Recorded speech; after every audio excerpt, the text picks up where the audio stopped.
Hey everyone, hope you're well, Arya here. Way back in February, I had an interview with JDCR at EVO Japan. It was pretty short though, and afterwards we both wanted to clarify certain points, so JDCR was kind enough to agree to a Skype follow-up interview, which is what's in the video here.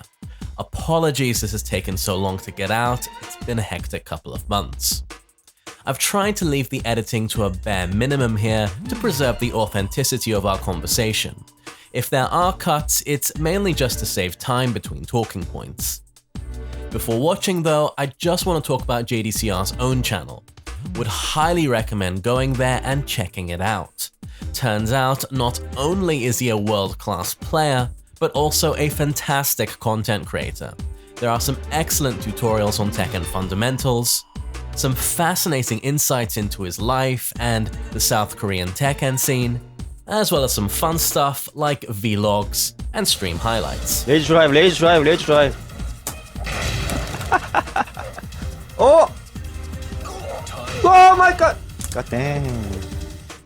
Do note that this interview is from February, so some of the information is outdated. We go over a lot of talking points though, so check the timestamps in the description.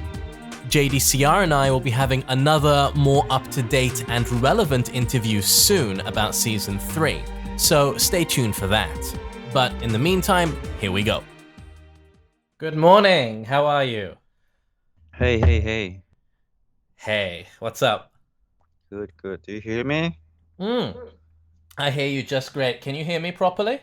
Yes, I do. Okay. So I guess the first thing I wanted to ask you is that, you know, previously in Season 1 of Tekken 7, your main was Dragunov, and you occasionally used Heihachi as well from Tekken Tag 2 days. So what do you think about those two characters now in Season 2? Okay, in conclusion, Heihachi is really strong in this game, Season 2.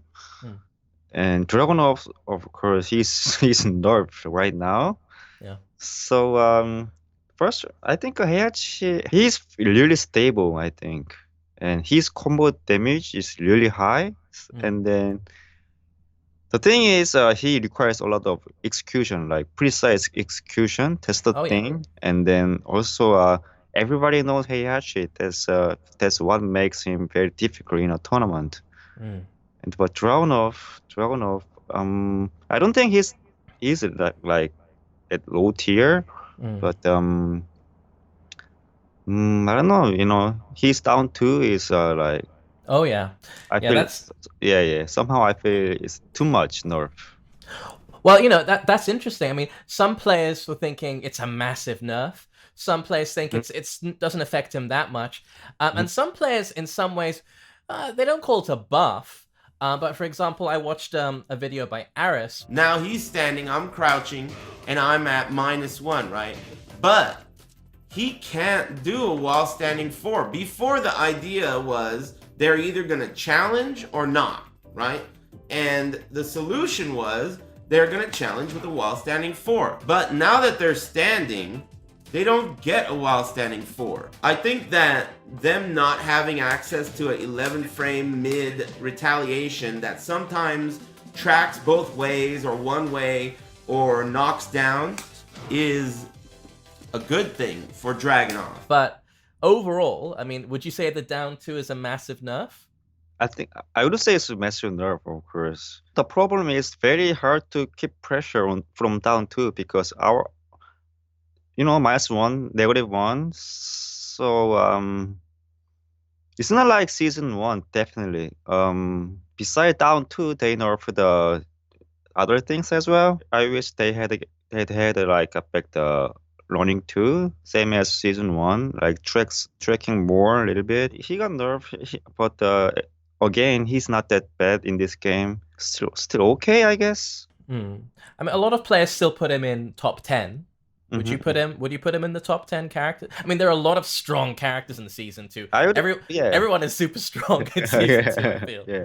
Top 10 probably not. No. Top 15 maybe. It's really hard to pick a top 10 in this game. Yeah. Because there are so many strong characters. Yeah. Do you think Tekken 7 rewards safer characters like Steve or Jin, characters that can kind of throw out strong counter hit moves, stay relatively safe, maybe get some big damage if you get hit by it. Do you think this system prefers that type of safety first Oh, type of character? like, it's okay. Who is safe character in this game? Steve, Steve for sure.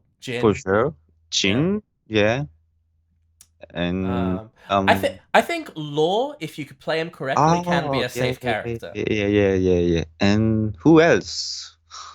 Well, a lot of people are saying Jin, Steve, and Law are the top three. So, I don't think Jin is top three though. yeah.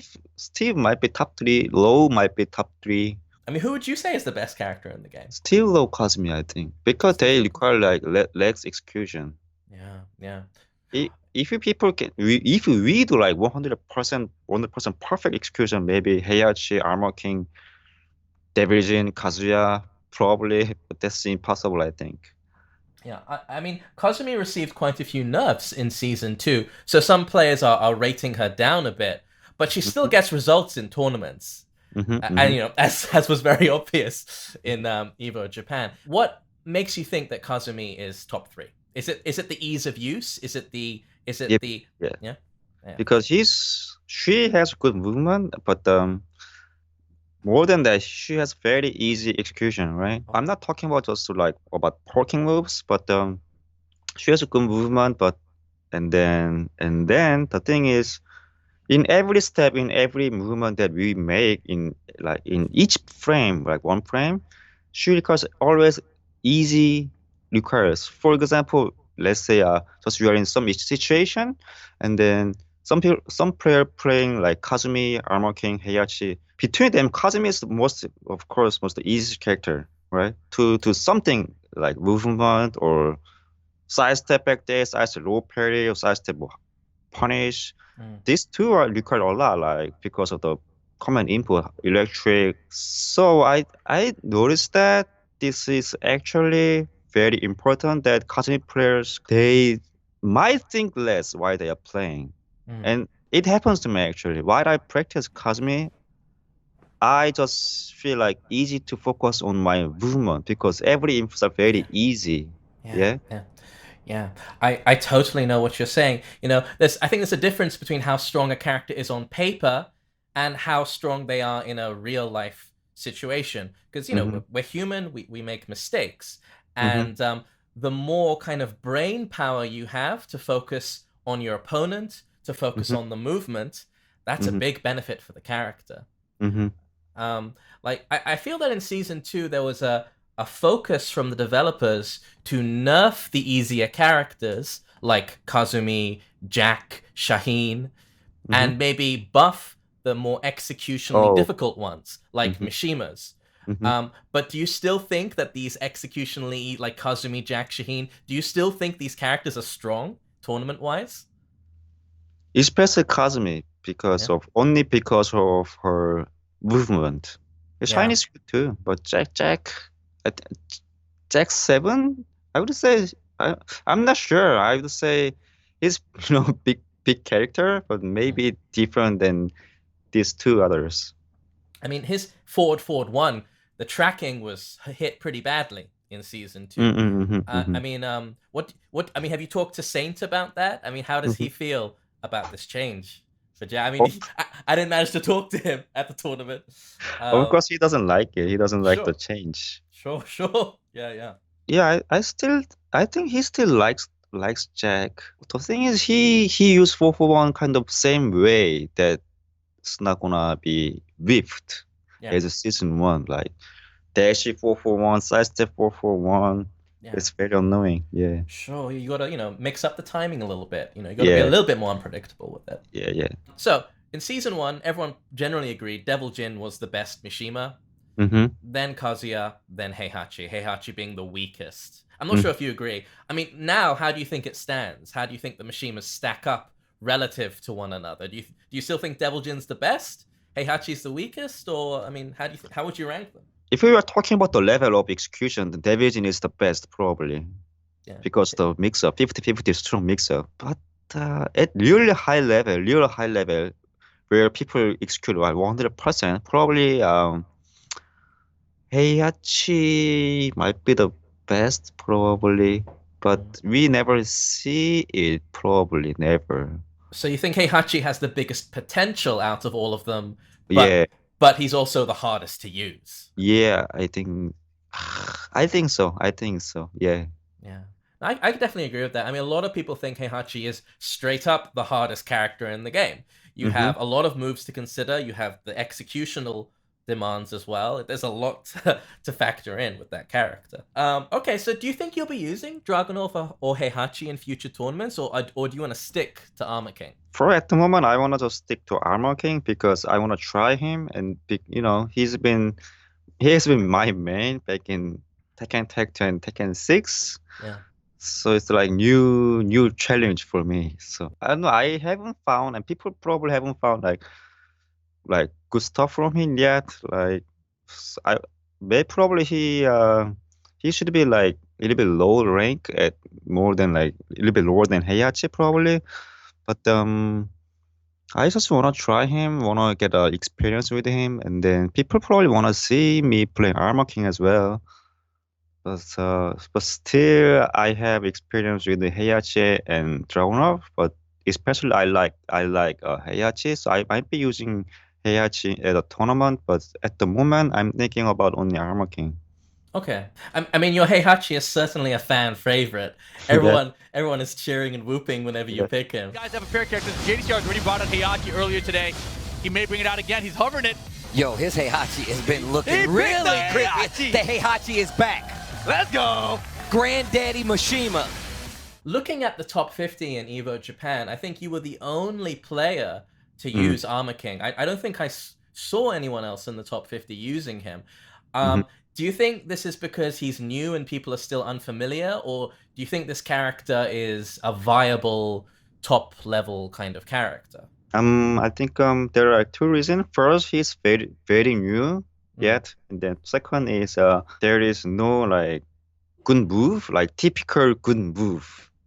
Like if you say Armor King, then what move do you think of? Nothing, kind of. Yeah. He has a lot of strong moves, but nothing that's like a Yeah, defining, like yeah. a running two or Yeah. That's what or an electric god fist, electric or heresy, right? Yeah, That's what yeah. I'm saying. So that's what makes him actually pretty difficult but interesting to play. Yeah, the question was why there's no Armor King. New and a little bit difficult, I guess. All right. So, what is it about Armor King in particular, gameplay or design wise, that kind of draws you towards that character, or drew you towards that character in Tag 2? Oh wow. So I started Armor King in Tekken 6. Wow. So I back in Tekken 6 he was pretty good actually, to be honest. He was pretty strong. And then because I like that he has a very stable basic poking move such as down 4-1, down 3, down 4, and Armor King's electric and hop kick. Yeah, so many basic moves, right? And also he has some cool throws as well, which can be very effective for high level players because throws are kind of random, you know. Actually the wave throw as well, and then so that and then he also has many tools. People really didn't know about Armor King back then, and then so I would say he has standard tools, and then also his two throws and mix-ups. So he's good to adapt to a new situation because he's so well rounded. He has everything you could possibly need. He has a good whiff punisher. He has good throws to break turtles. I can understand that for sure. Yeah, but the only thing I don't like is that if he crouch my throat, then I'm gonna die in this game. Yeah, high risk. Yeah, high for risk, sure. high risk. So this in Tekken 7, this is more like challenging. Yeah. Yeah, you have one life bar, If you make a mistake, it's that life bar is gone. Like in Tekken Tag 2, like I can just tag out, right? Yeah. But now I be dead. So what in particular do you want to focus on in terms of, leveling up your Armor King? What do you think you need to work on? First, I definitely need the experience with Armor King in a tournament and also in just a casual match, probably because he's new. Then also it's the same reason I think and I sometimes heard at Evo Japan that I play Armor Kings in the same way as I did back in Tekken 6 and Tekken Tag 2. This is different game of course, but I haven't found any good movement or good mix-ups. Maybe only for Tekken 7 good move. So I gotta find what's gonna be different. What is different in Tekken 7? But still, I don't think of anything anything better or this is difficult. Yeah. Do you think he's overall a bit weaker than his previous iterations? He is a little bit weaker than Tekken 6 for sure. Because I think it's because of general game system that the game system in Tekken 6 BR makes him a little bit more tricky because for Oki because the system like when we are let's say when we are on the ground like when he have to tackle the system works very well. I mean better for Armor King in Tekken 6 and then for Tekken 7 there is no more good Oki for Armor King because back tackle is very safe in Tekken 7. Also his combo was better in Tekken 6. You know the combo, the unblockable finish. Right. I know the one. Yeah. It makes like 80 damage or something, but now in Tekken 7, everyone makes 80 damage. Yeah. Everyone's wall carry is good. Everyone's damage is strong. Yeah, because of the screw system, and yeah, because Okizeme was nerfed. A lot of characters who had strong Okizeme before. Their strengths aren't really that apparent in Tekken 7. A lot of people felt that way about Lee in particular. His strengths were wall carry and Okizeme. Then Tekken 7 comes and everyone has great wall carry. Yeah, exactly. I feel like everyone has got a new lower moves that is kind of safe and stable in Tekken 7. Like Steve, he has got a new low move. I mean, more like damage or stable. Devilzin compared to Tekken 6, he has got down 3 or something. Armor King still has same low move. Down 3 is a little bit shorter, I feel like that. Yeah, good safe low, but still not too much damage. Right, so on Twitter, you recently said that you weren't completely satisfied with your result at Evo Japan. I think you placed 17th. I placed the 17th, I think. Yeah, and that you want to improve your Armor King. And you had this really great picture on the playground that made me smile. Yeah. Can you tell us a little bit about the picture? I mean, where was that in Fukuoka? The picture was okay. So it was on Sunday, after, like the last day of Evo Japan. So I got eliminated from the tournament. So before the final tournament of like top 8, and then I went to just get the breakfast. But there is one small playground, small park in front of our hotel. So we got coffee, we are holding cup, and then we are like, oh damn, this park is so peaceful, so good. Yeah. That it looks like you're having a fun time. And you have there's one of the photos, you have a very intense stare with the child. So... Yeah. There are so many child, and it's really so peaceful. Japan is Japan 5. Oh yeah, I mean, I've been living here for a few years now, so yeah, we had to chill there. Oh, absolutely, it's the best place for chilling. I mean, I have a park near my house as well, and you'll see me on the swing sometimes. Good times. You did a Draw My Life video, which I found really entertaining. I hope you do more of those things. Those are great. Yeah. One thing I didn't like about traveling, I was often tired from jet lag, and I always miss Korean food like hot soup and rice. American food is okay, but it has too much oil and salt, and your soup suck, honestly. And you said you got the name JDCR. It means random character. My Korean is non-existent. So JDCR means some Korean, which is Japta character. Okay. So Japta means kind of different or many, different and many. So character means characters. Right. So there was like I was in middle school or high school. I picked this attack game attack because I like to try many characters Mm-hmm. like without any main. Okay. Yeah.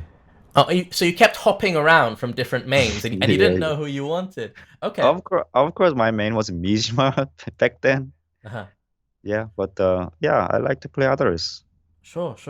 And did you play like Mokujin or I don't Yeah, know? for fun, yes. Yeah. Do you think Tekken 7 should have a character like that? Because there's no random pick character in Tekken 7. No Oh, Combot, no they Mokujin. should have Mokujin back. I Like agree. he's like symbol of Tekken. I agree. I mean, aside from Mokujin, who would you like to see? Who are we missing? Some old characters. Who are Uh, a right lot of now? people want Zafina, Jafina, yeah. I would like Ganryu, to see Jafina, Ganyu, Ogre. Oga. Yeah, Yeah, he's a yeah, fan yeah, favorite for sure. yeah, I feel like the game is missing like a big, intimidating, bulky boss character like that, you know?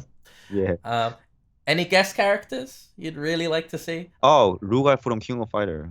Rugal. Yeah. But That he's would cool. He is cool for Yeah, he's sure. cool. Yeah. I feel like Claudio already has his genocide cutter, Oh, yeah, kind true. of.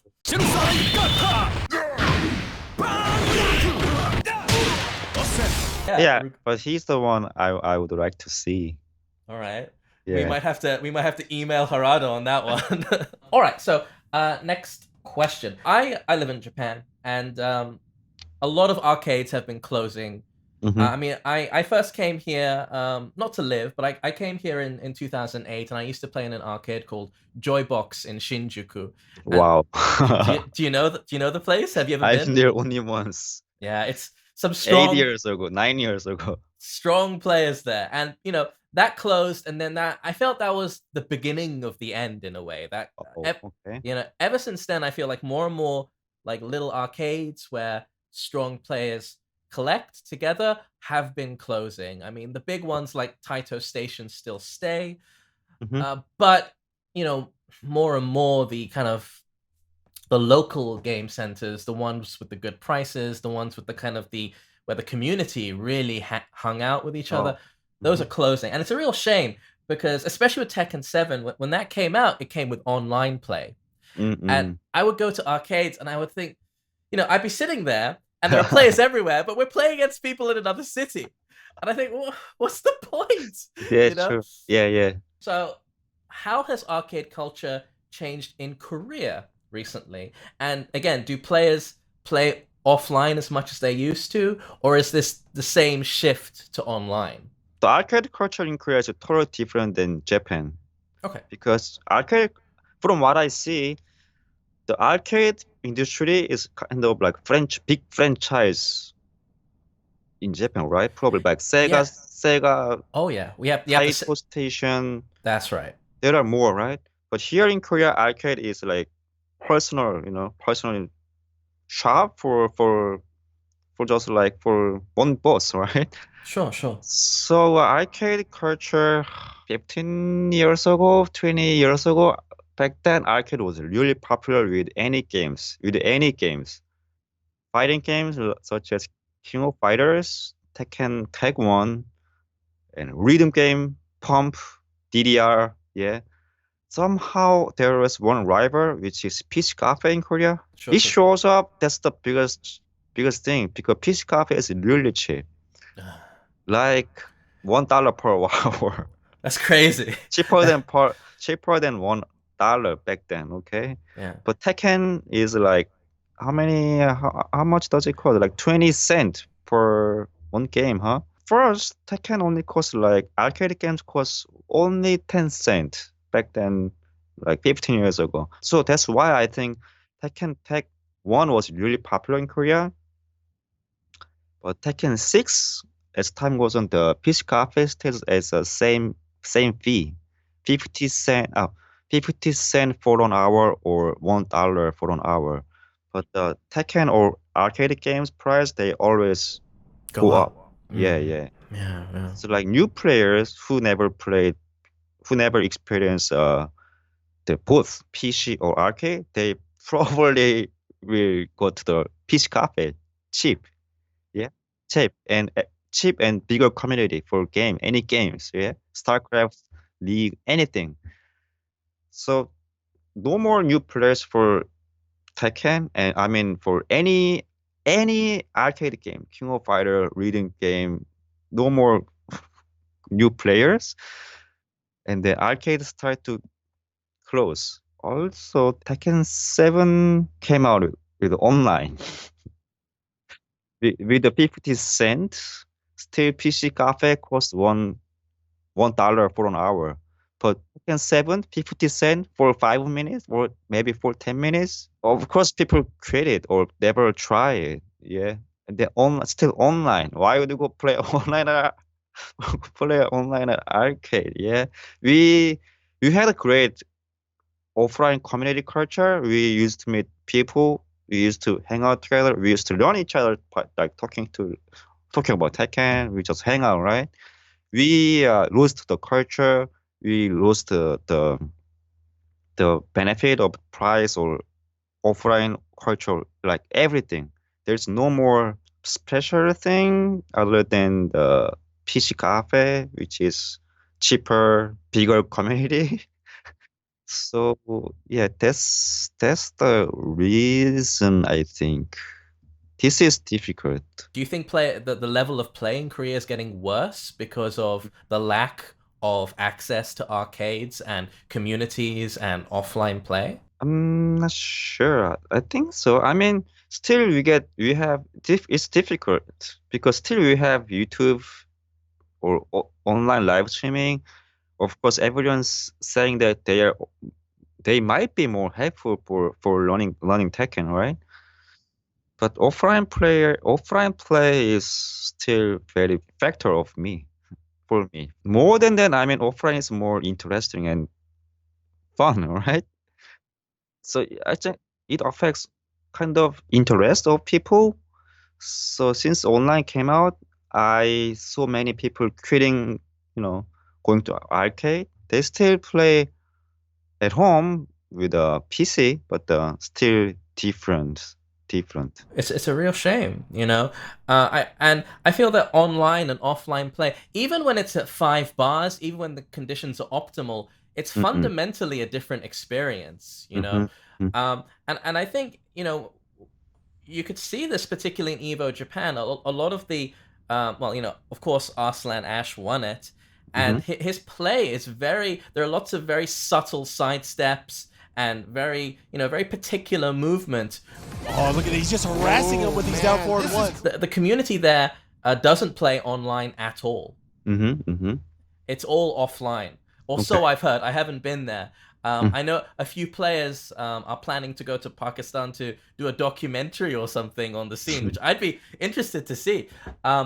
But fundamentally, online and offline play are very kind of different, and it's not just in the broad scale, like, okay, this low is, you can't block it anymore or something like that, but the little specific movements as well. I think it makes a big difference. I feel playing online sometimes that it's changed the way I play, and then when I play offline, I feel like I've built some bad habits for sure. Oh yeah. So the thing is, when you play online at home, there's no one who is going to tell you what's wrong with you right now, what you are doing wrong. Even though you keep winning in online, but still online is like long journey. Like no one cares the small little mistake. Even okay, in Tekken you get demoted or you fail to promote yourself, there's another chance, So you see yourself getting like going up with your rank, but still you might miss the small thing that happening in each round or something. So you might have like some bad habits that you never realize, or your opponent too. You each other never talk each other, never talk about the bad habits that you both notice it. So this is something that we might miss playing online. For sure. Yeah. I totally agree. I mean, when I was learning how to play Tekken, I'm from London originally.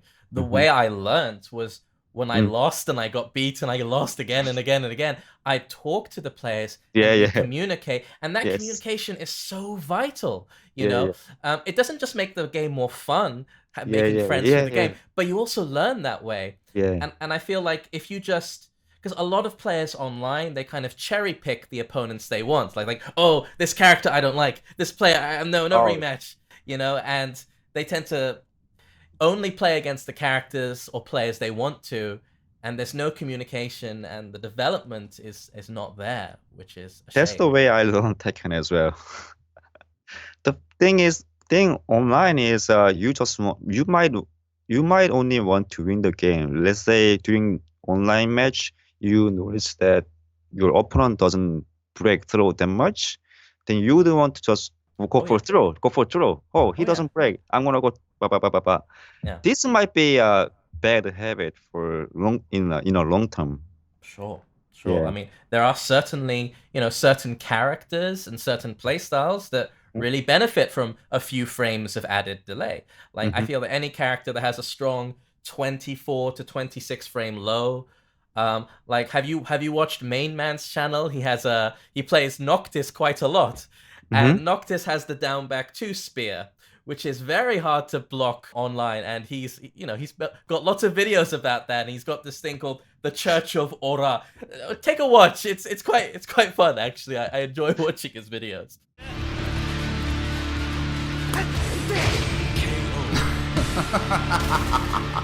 So, what do you like to do in your spare time? I usually like to study English, watching YouTube or shows.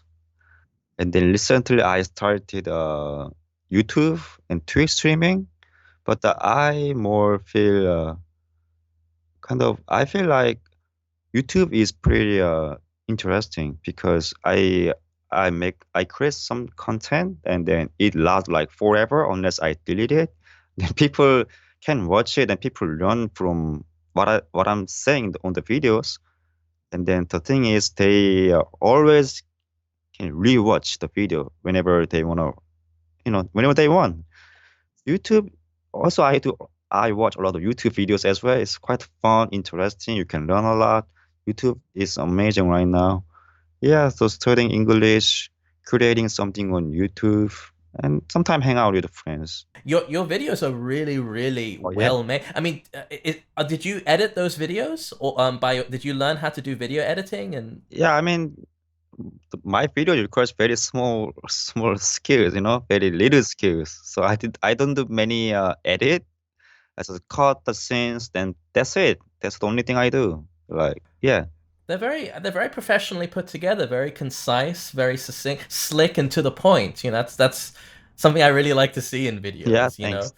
Something that doesn't waste the viewer's time too much, gets to the point, gives the information in a simple, easy to understand way. But yeah, they're great videos. Yeah. I would love to work with you someday on a project or something if you'd be up great. for it. Yeah, I like your channel as well. You are doing the season 2 changes series. Yeah, very simple. The video is amazing. I can the point. Oh, he's talking about this one. Yeah, That's great. That's really humbling to hear. Thank you so No way. much. What are your favorite kind of movies, TV shows, music, books, anything? Like, what do you like? My favorite movie is Dark Knight. Probably. Yeah, The Dark And Knight. then- Good yeah, movie. and then the most recent movie I watched was Alita. Alita, Battle Angel. Yeah. I haven't seen it. Is it good? It's amazing. It's great. What I like to do is go to YouTube, just go for any English podcast or shows. So recently I started listening the podcast called like Joe Rogan. Joe Rogan. I'm a Yeah. big Joe Rogan fan. I had no idea like who he was, but he was like tons of videos. He has tons of videos on YouTube. Tons. Yeah. So, who is this guy? I should listen to him. And then it's amazing. Yeah, they're very entertaining. And I think you mentioned in your Draw My Life video that you watched TED Talks as well. Yeah, back then I used to watch TED Talk a lot. Yeah, that's useful as well. Very good source of information. All right, JDCR, I mean, thank you so much for taking the time to do a second interview. It's really appreciated. Right. First, thank you for the interview. I watch your channel. I like your channel, and then Cheers, man. I would like I want to say thanks to people who are watching this video right now, and so thank you for supporting me as always. And this year, people really ask me a lot, like which character I'll be playing during the rest of the tournament this year. I will be playing mostly these three characters: Armor King, Heihachi, and Dragunov.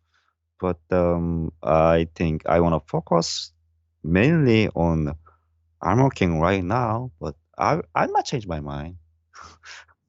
Yeah, we will see. We will see. Stop swinging. Oh, the shoulder! The whiff punish. Nicely done. Any character you play, will support you. You're always very entertaining to watch. And yeah, best of luck with this upcoming Tekken World Tour. We're all excited to see what you'll bring to the table. Yeah, thank you. Yeah. No worries. Hey everyone, hope you enjoyed the interview with JDCR. As mentioned, I'll be having another interview with him pretty soon about Season 3. Speaking of which, Season 3 is nearly here, and I couldn't be more excited. I'll be over on Twitch going over all the changes, getting ready for the upcoming videos. So if you can, hop on aboard and let's go through them together. Take care and catch you again real soon.